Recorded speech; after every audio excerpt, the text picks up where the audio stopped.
qu'on commence d'ici 5 à 10 secondes à peu près. Donc, comment sécuriser son SI pour ne plus subir les attaques?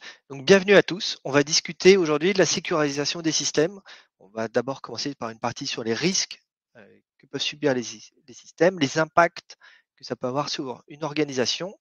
Et on va parler d'une approche de la sécurisation à 360 degrés, donc faire tout l'ensemble du système et des intervenants. Et enfin, conclure sur les benchmarks CIS. Alors, je vais commencer par me présenter pour ceux qui ne me connaissent pas. Je m'appelle Nicolas Charles. Je travaille chez Rudder. On est un éditeur de logiciels d'automatisation de la sécurisation des infras. Moi, je suis responsable des services clients dans cette structure. Et donc, Rudder va permettre de vous aider à configurer vos systèmes, à assurer dans le fil du temps la bonne configuration, faire du hardening, appliquer automatiquement des mises à jour, détecter les vulnérabilités et démontrer la conformité.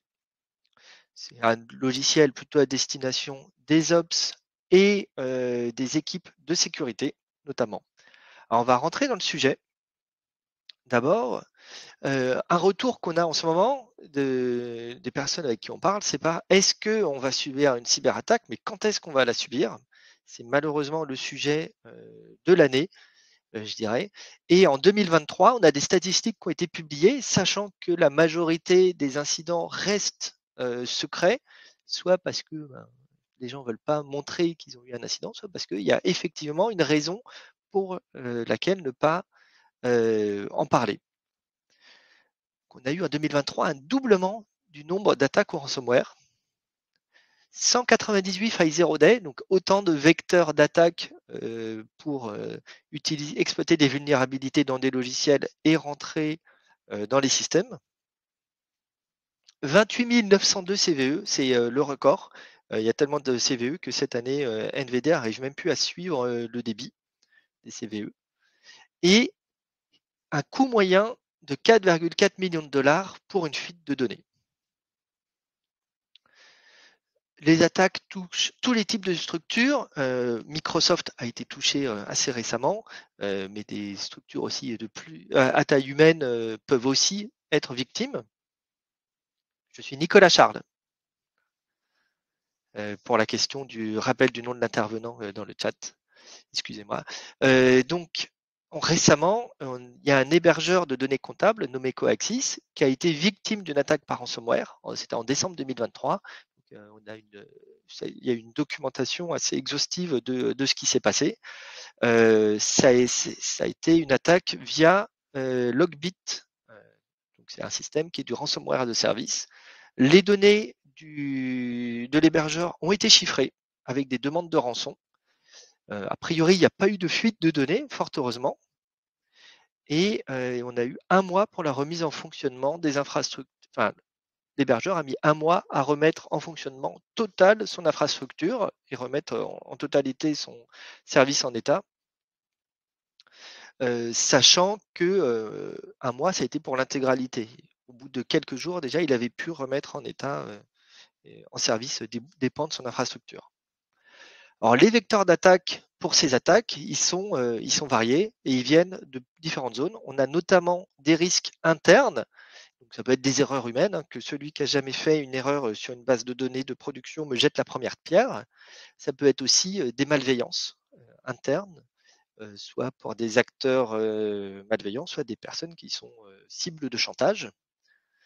Sur le système d'information en lui-même, on va avoir des risques au niveau des vulnérabilités, donc des zero day, ou alors des one day, donc des failles qui ont été déjà corrigées, mais dont le correctif n'a pas été appliqué et qui donc sert de point d'entrée. L'ANSSI avait publié notamment des statistiques. En général, les failles mettent à peu près 30 jours à être corrigées une fois le déploiement, enfin, ou la mise à disponibilité du correctif.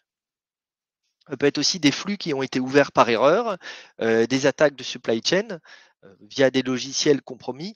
Par exemple, il y a quelques années, NotPetya, qui avait touché des grands pans de l'industrie, avait été introduit via la mise à jour d'un logiciel comptable ukrainien et qui avait contaminé petit à petit des pans de l'industrie complète.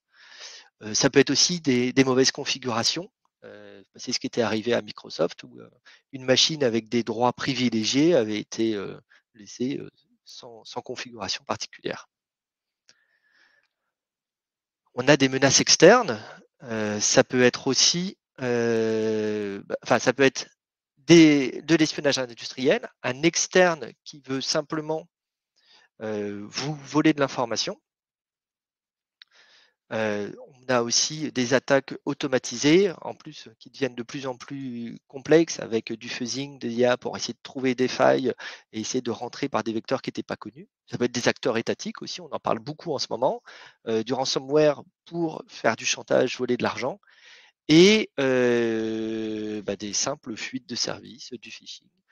Ça peut être des catastrophes sur les lieux physiques, un coup de pelleteuse sur des fibres optiques, un incendie, ou alors une attaque effectivement physique. Alors les impacts de toutes ces attaques sont multiples. On a du déphasage de système institutionnel qui va mettre en défaut la communication d'une entreprise qui mise tout sur la sécurité. Et là, l'impact peut être catastrophique en termes d'image.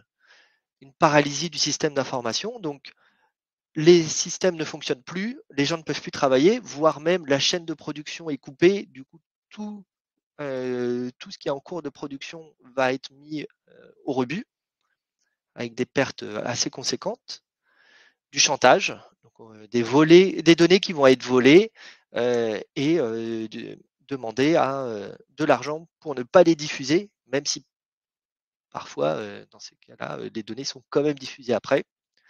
Un préjudice commercial, donc du vol de données, par exemple pour des appels d'offres par un concurrent pour répondre à la place. Et de la perte ou du vol de données sensibles. Donc là, c'est des données essentielles pour fonctionner et sans ces données, la société ne peut pas redémarrer ou alors de la fuite de données très sensibles, comme des données nominatives récemment, des données de santé qui ont fuité d'un système d'une entreprise d'hébergement. Alors, quelle protection peut-on mettre en œuvre comment on peut faire pour se protéger, sachant que la protection à 100% n'existe probablement pas. Face à tous ces risques, il faut avoir une protection. Donc nous, on appelle ça la sécurisation à 360 degrés, qui doit couvrir tous les domaines. Donc on a une partie sécurité défense périmétrique, avec la mise en place de protection numérique, des bastions, du filtrage de flux, des firewalls, filtrage de mail. Une protection physique aussi, s'assurer de la sécurité des serveurs, s'assurer de la sécurité de tous les systèmes d'accès aussi à ces serveurs, avec protection, surveillance, alerte. On a de la sécurité en profondeur, donc minimisation des risques pour assurer de pas de pas avoir d'avoir un endiguement beaucoup plus simple, excusez-moi, et d'utiliser des antivirus pour détecter toutes les attaques. Une détection rapide, donc plus on va réagir vite, plus on aura la possibilité de sécuriser et de minimiser l'impact. S'assurer que tout le monde est bien au courant des bonnes pratiques d'usage de l'outil professionnel. On est tous acteurs de la sécurité. C'est important de s'assurer que chacun des intervenants connaît bien les bonnes pratiques pour ne pas mettre en risque toute l'infrastructure. Et enfin, avoir un système de reprise d'activité, donc des backups, et surtout s'assurer que les backups fonctionnent et qu'on sait bien remonter des systèmes. Donc là, j'ai une question pour vous. Est-ce que, donc c'est dans le chat, quelles mesures est-ce que vous souhaitez mettre en place cette année ou améliorer cette année parmi ces mesures-là ou parmi d'autres mesures, sachant que toutes ces mesures ne fonctionnent pas en isolation. Chacune va protéger partiellement, mais ça va être l'ensemble de toutes ces approches qui va permettre d'avoir un niveau de sécurité satisfaisant. On a un sondage et donc je vous invite à répondre. Donc c'est à peu près effectivement, tous les points qui sont importants pour tout le monde.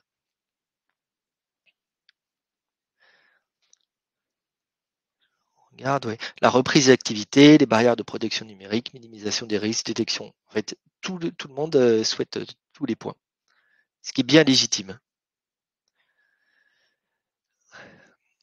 Ce travail, c'est un travail qui va forcément se faire dans le temps. On va pas pouvoir juste mettre en place une sécurité et un système de sécurisation et s'en satisfaire. Il va falloir le faire vivre dans la durée, notamment parce que les services vont évoluer. On va avoir des nouveaux systèmes qui vont rentrer, qu'il va falloir détecter, enfin lister, avoir une liste exhaustive de tous les systèmes. Des systèmes d'exploitation vont arriver en end of life, il faudra les mettre à jour sur les nouvelles versions, il va y avoir des nouveaux logiciels à utiliser, euh, des nouveaux usages qui vont être faits et malheureusement aussi, les attaquants vont utiliser des nouveaux vecteurs. Donc, on va avoir un système d'amélioration continue avec un maintien en conformité, une sécurisation, des réactions aux incidents et des remédiations. En pratique, ça se traduit comment? Est-ce que vous avez déjà une stratégie établie pour répondre à ces problèmes? On a un sondage encore à nouveau. Donc vous pouvez aller le voir dans l'onglet des sondages. Est-ce que vous avez une stratégie établie avec trois réponses possibles? Elle peut être soit documentée et appliquée, soit elle fonctionne, elle existe mais elle ne fonctionne pas très bien, ou soit pas réellement. Je vous invite à répondre à ce sondage.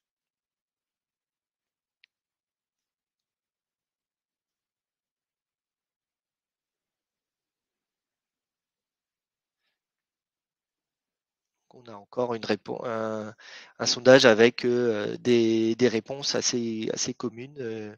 Tout le monde est à peu près dans la même catégorie. On a une bonne répartition des trois niveaux. Alors, on a une approche qui peut être ce qu'on appelle pragmatique, avec, qui va permettre de répondre aux besoins. Les équipes de sécurité, les RSSI, vous diraient qu'il faut mettre en place un système de management de la sécurité de l'information, mais ce n'est pas très concret, surtout quand on est un Ops. Donc, cette approche pragmatique va permettre de répondre à cette solution qui est rapide, adapté aux contraintes. Le premier point, c'est de maîtriser l'intégralité du parc informatique, savoir qu'est-ce qui est présent. On ne peut pas laisser un système non géré parce qu'il peut être un vecteur d'entrée. Il faut aussi identifier qui sont les responsables de chacun des systèmes. Il faut identifier les risques, donc les risques qui impactent chacun des points, les vulnérabilités, les menaces et leur vraisemblance. Un système air-gap ne va pas du tout avoir le même niveau de risque qu'un système qui est directement accessible sur Internet. Et ensuite, basé là-dessus, il va falloir diminuer la surface d'attaque. Donc là, c'est que des exemples. Je suis sûr que vous en avez d'autres et que vous êtes bien au-delà de ce système-là, mais interdire les accès routes au système, mettre à jour régulièrement les systèmes, c'est le niveau zéro. Et enfin, il va falloir maintenir dans le temps, auditer régulièrement les règles de sécurité qui sont mises en place, tracer tous les changements qui ont été faits et enfin, améliorer. Donc on va encore avoir une phase d'amélioration continue. C'est facile à mettre en place, relativement, à adapter et à faire évoluer au fil du temps dans une structure.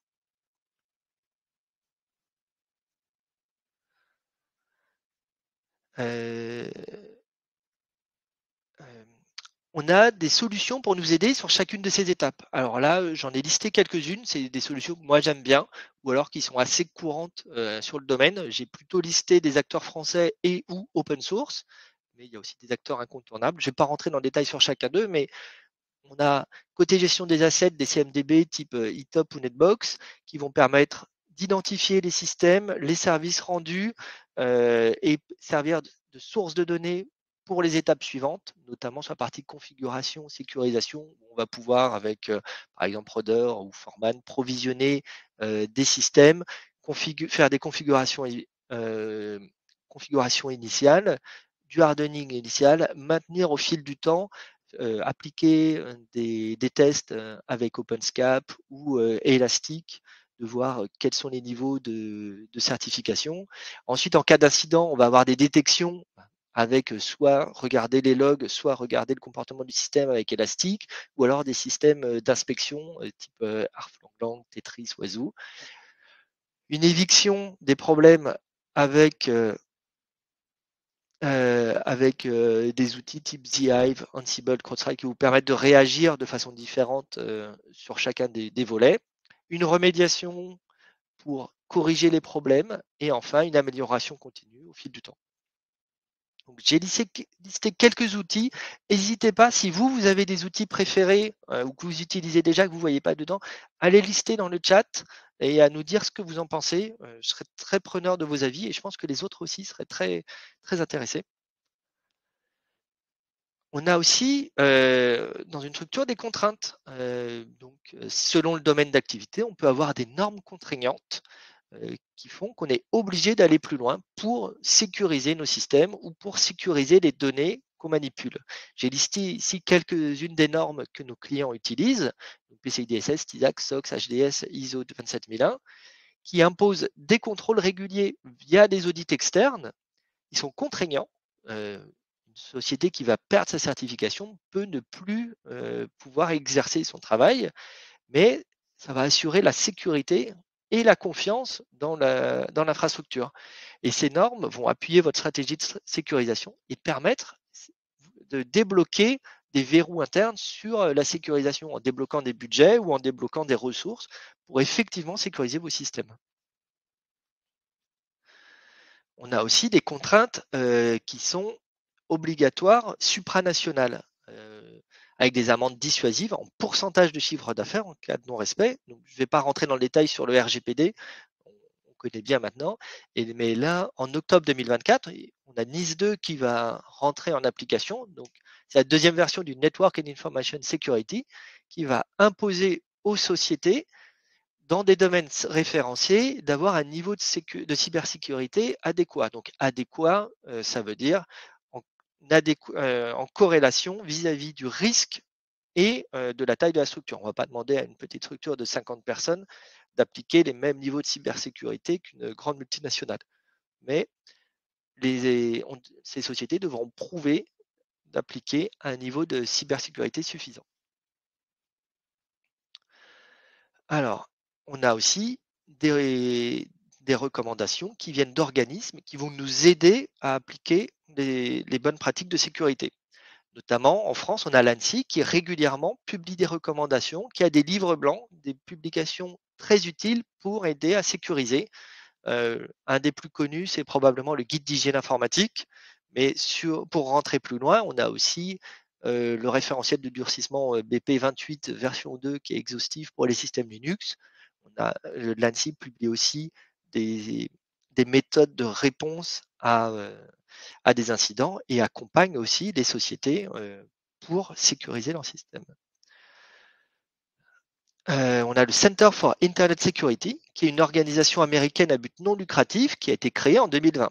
En 2000, pardon. Et là, on va justement rentrer dans le détail sur les benchmarks de CIS.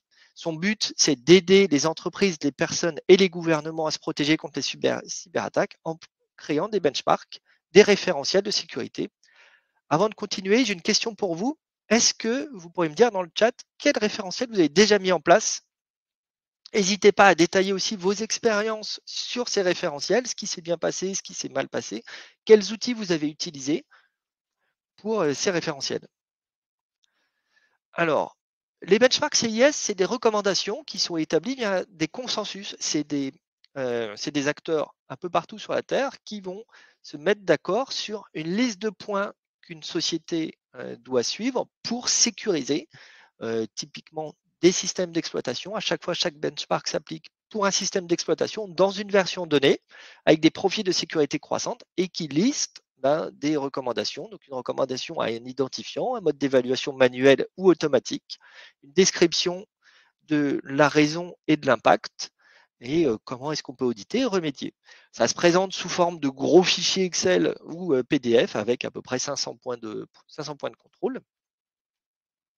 Ici, par exemple, le point de contrôle de s'assurer que le service de serveur DNS n'est pas activé. C'est un point de contrôle automatique en version 2.2.4, enfin son identifiant c'est le 2.2.4 qui s'applique pour les workstations et les serveurs et qui explique en fait les serveurs en général n'ont pas besoin d'être serveurs DNS à moins que ce soit leur objectif d'être un serveur de DNS. L'impact c'est si on désinstalle le paquet bind, les services qui en dépendent ou les packages qui en dépendent peuvent ne plus fonctionner. Dans ce cas-là, il faut masquer. Et la méthode d'audit, on regarde si bind est là, si bind n'est pas là, c'est bon, ou alors si le service est bien masqué. Et la remédiation, on désinstalle ou alors on masque le service named.service avec une référence sur le NIST. Donc il y a à peu près sur un benchmark, il y a entre 300 et 500 recommandations de ce type-là. Il y a quand même quelques limites, il y a des points qui sont assez peu actionnables. Je prends par exemple cet exemple de s'assurer que les services non essentiels sont bien retirés ou masqués. La correction proposée, enfin l'audit proposé par CIS, c'est de regarder tout ce qui écoute sur le réseau et de s'assurer qu'il n'y a que ce qui a le droit d'écouter sur le réseau qui écoute effectivement sur le réseau. C'est un petit peu fastidieux à mettre en place. Il faut aussi connaître parfaitement quelles sont les dépendances de chacun de nos services. Bon, c'est pas quelque chose qu'on va pouvoir automatiser facilement. Il y a régulièrement des exceptions, et c'est normal. Par exemple, un serveur web a tout à fait le droit d'avoir Apache 2 qui est installé, et c'est attendu d'avoir des exceptions. Il faut pouvoir les documenter et les utiliser. Le point qui est le plus gênant, je trouve, sur ces standards, c'est que ces benchmarks sont des standards. Le nom du CIS contient, CIS veut faire des standards, mais aucun identifiant n'est le même sur chacun des systèmes d'exploitation. Donc là, je vous ai listé 3 benchmarks avec 3 exemples d'identifiants. Et ben, sur chacun d'eux, on a une différence. C'est quand même dommage de ne pas avoir réussi à avoir un tronc commun qui se déclinerait selon les différents systèmes. Alors là, maintenant, je vais vous montrer comment est-ce que nous, chez Rudder, on a implémenté ces benchmarks CIS, sachant qu'on n'est pas les seuls à implémenter des benchmarks CIS. Il y a aussi beaucoup d'autres outils qui fournissent des benchmarks. Je pense à Ansible qui a des systèmes de remédiation. Elastic a des très bons benchmarks pour tout ce qui est Kubernetes. Et OpenSCAP aussi fournit des benchmarks. Donc nous, on a décidé d'implémenter nos benchmarks en YAML dans Rudder. Donc ici, on a un point de contrôle de configurer PAM et s'assurer que PAM est bien installé et que la longueur minimale des mots de passe est bien la valeur 14. On va contrôler justement les points de contrôle qu'on veut activer à l'aide de JSON. Donc dans Rudder, on a un système de propriété qui est hiérarchique et donc on va avoir des niveaux de hiérarchie avec des surcharges et on va pouvoir définir sur toute l'infrastructure quels sont les points de contrôle qui s'appliquent et sur le sous-ensemble des nœuds ou des groupes, quels sont les points, des exceptions à avoir ou au contraire pas d'exception. Alors pour répondre à la question d'Ilan Costa pour savoir quelle est la syntaxe utilisée pour YAML, c'est notre nouvelle syntaxe de technique en YAML qu'on a écrit spécifiquement pour les benchmarks CIS pour s'assurer d'avoir une couverture fonctionnelle totale du YAML. On a aussi décidé de permettre aux utilisateurs de paramétrer leur point de contrôle. Donc ici, on a pour la configuration des SSH, les défauts qui sont fournis par CIS qui sont inclus, donc tous les ciphers approuvés, tous les algorithmes approuvés, mais on peut les surcharger ou les modifier dans nos benchmarks pour s'adapter aux différentes spécificités. Par exemple, vous pouvez avoir une norme qui est plus stricte que la norme CIS et donc inclure dans votre contrôle CIS l'adéquation à la norme qui va interdire certains ciphers. Alors, je vais passer assez vite sur ces slides-là qui seront plutôt utiles en offline et pour aller sur la démo. Donc, je vais vous montrer une démo de notre système de... Pardon, excusez-moi, j'ai mal cliqué. Une démo de CIS sur une plateforme qui est hébergée sur mon poste. Voilà. Est-ce que vous voyez toujours? Non, on ne voit pas du tout. Excusez-moi, ma démo n'a pas marché. Mais vous voyez l'écran de démo? Est-ce que vous voyez que je me log? Très bien. Ok, ça s'affichait pas chez moi comme je voulais. Donc, c'est l'écran de login de Roder. Quand on se log, on arrive sur le dashboard où on voit un résumé de la conformité globale. Dans Roder, on gère ce qu'on appelle des nœuds. Les nœuds, ce sont des systèmes. Alors, juste pour la blague, le mot login mot de passe, c'est admin, mais c'est un système qui est hébergé sur mon PC, donc il n'y a pas de problème, il n'y a pas d'accès extérieur. En vrai, vous allez vous connecter sur votre SSO pour identifier les personnes. Donc, dans Rudder, on gère des nœuds. Les nœuds, c'est un système sur lequel l'agent Rudder est installé et qui va aller tester les systèmes, vérifier au fil du temps la conformité. Donc, ici, j'ai créé une infrastructure avec des serveurs web, des back-ends, une plateforme de management et tout ça avec une plateforme de production et une plateforme de test. En cliquant sur un nœud, on va avoir des infos sur son inventaire. On a des informations sur son nom, depuis quand il est géré, un inventaire complet du système. Et on va utiliser cet inventaire pour grouper nos machines ensemble. Donc dans Rudder, on va toujours travailler sur l'échelle du groupe et rarement au niveau de la machine elle-même, ne serait-ce que pour s'adapter à l'ensemble du parc informatique. Donc j'ai créé des groupes par application, donc mes websites, par environnement, par système d'exploitation. Et tous ces groupes sont des requêtes sur notre inventaire. Donc ici, j'ai mes systèmes qui ont les websites, c'est tous les nœuds qui ont web dans leur nom, tout simplement. Donc on va sur cette démo se concentrer sur la section 2 du benchmark CIS et plus notamment sur les services qui sont présents et absents, parce que sinon ça serait un petit peu trop pour juste les 25 minutes du webinaire. Donc on a dans l'éditeur de technique le point de contrôle 2.2 qui est la gestion des services dans des recommandations CIS. Donc, on a la liste de tous les services et chacun des points de contrôle. Donc, s'assurer que X Windows System n'est pas installé, qu'on n'a pas de serveur envahi, etc. Pas de LDAP, pas de NFS, pas de serveur web, pas de AirSync activé. Donc, ici, on a tous nos points de contrôle qu'on implémente via une directive et qui s'appliquent via une règle. Ici, donc, le benchmark CIS section 2 qui s'applique via la directive tous les Special Audit Purpose. Et on va rentrer dans le détail et on va voir qu'en fait, on est conforme sur tous les points, sauf sur le dernier. Ou AirSync, on n'est pas conforme. Alors, vous allez me dire, bah oui, mais c'est bizarre qu'on soit conforme sur HTTP parce que il y a des serveurs web. Du coup, s'il y a des serveurs web, il y a forcément HTTP. C'est parce qu'on pilote ce benchmark par les propriétés. Et donc, on a des propriétés de groupe sur nos machines de test. Je n'ai pas appliqué mon benchmark en production pour l'instant. Et donc ici, on active des points de contrôle via du JSON. Donc typiquement, ça va être piloté via une API, idéalement venant de votre CMDB, où on va avoir tous les points de 2.2 qui sont activés. Donc on va effectivement tout contrôler, même le 2.2.9 qui est le point de contrôle des serveurs web. Et on va avoir sur les websites une exception qui va être définie en fait en 2.2.9, on fait une exception, on ne veut pas contrôler ce point-là. Et donc, ça se traduit dans les faits sur les propriétés pour les serveurs web. Hop,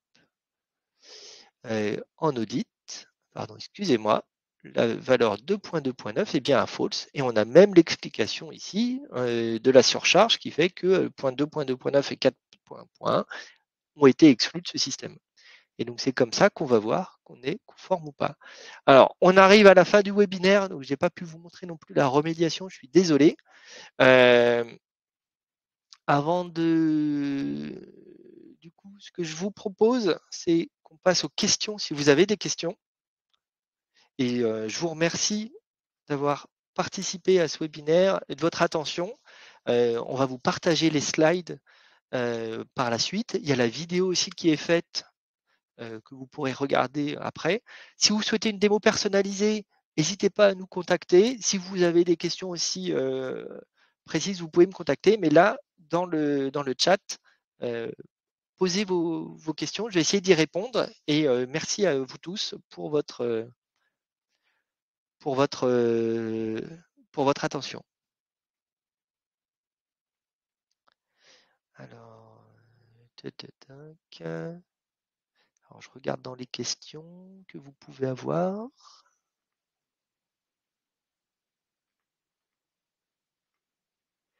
Donc, les questions, est-ce qu'il y a une interface d'aide à la saisie pour chaque point CIS ou est-ce qu'on les fait à la mano? Du coup, je pense que là, la question couvre donc je pense que la question ici couvre sur l'interface CIS, sur tous les points JSON, tous les points de contrôle. Donc oui, on a une aide à la saisie. On fournit déjà toute la liste des points qu'on peut directement importer. On va les importer par API, on va les régler par API. Et à terme, ce qu'on souhaite faire, une fois qu'on aura des retours de suffisamment d'utilisateurs, c'est d'avoir une interface dédiée pour la gestion de ces points de contrôle et pour répondre aux différents besoins.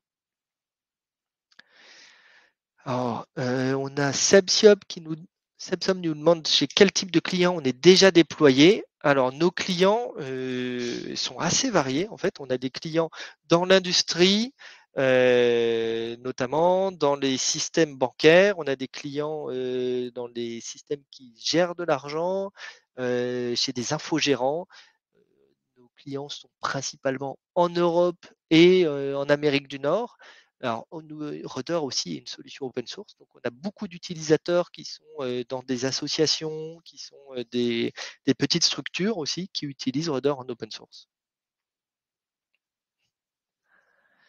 Est-ce, alors, est-ce que vous avez d'autres questions? Je crois que toutes les questions que je vois ont eu des réponses. Et du coup, eh ben, je vous remercie à tous pour votre attention, pour votre temps passé. N'hésitez pas à me contacter si vous avez des questions qui arrivent après auxquelles vous n'avez pas pensé. Et je vous dis à bientôt.